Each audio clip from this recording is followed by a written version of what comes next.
Hi guys! So for today's video ay isi-share ko lang itong aking pa-order na cake kahapon. So ang team pala ng ating cake ay Dragon Ball Z. pag ganitong mga team guys ay hindi ko talaga familiar kasi hindi naman talaga ako mahilig sa mga cartoons na ganito. So, kapag mga ganito ay sinesearch ko na lang sa Pinterest kasi marami naman talagang for inspiration doon. Makikita mo talaga. At yun na lang, ginagrab photo ko tapos sinesend ko kay client para makapagpili siya ng kanyang gustong design.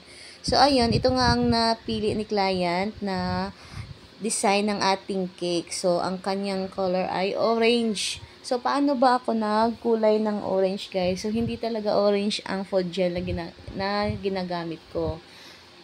Combination lang siya, guys. Kulay red at saka yellow para maging orange. So, nasa inyo na yun kung mas tapangan mo pa siya. So, pero sa akin, okay na itong ganito. Meron din pala itong kasamang 12 cupcakes. So, kapag na may cake with 12 cupcakes, guys, iba talagang liner ang ginagamit ko ganito. Kapag yung foil liner kasi, mas pricey ko kasing binibigay yon. So, iba ang kaset nun at mas mahal kasi yon. So, balik tayo dito sa cake. Ayan, meron siyang kulay blue sa baba, parang border niya.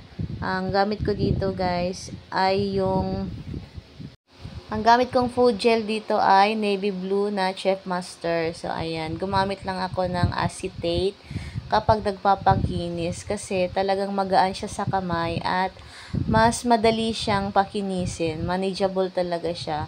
Kapag pinifirm ko naman talaga siya, yung parang gusto ko siyang maging pantay, ang ginagamit ko naman ay itong plastic scraper. Medyo may kabigatan lang siya, pero hindi naman sobra. Kaya naman din. Pero kapag pang final talaga, yung as in manipis lang siya na makipakinisi kasi sobrang gaan kasi nitong acetate. Kaya itong ginagamit ko kasi maganda siyang gamitin pag papakinis ng cake.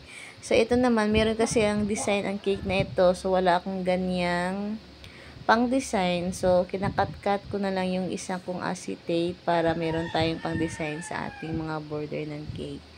So, ayan, ito palang mga printable topper na to ay nakuha ko lang din sa Pinterest. And then, ine-edit ko lang siya, tapos ina-arrange ko siya bago ko ipa-print. So, kapag nagpapa-print ako, ready na siya. Hindi na i-edit ni, sa computer shop. Ako na nag-e-edit, print na lang. So, ayan.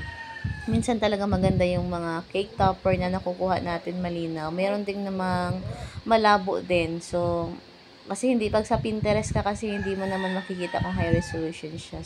And that's it for today's video, guys. Thank you for watching.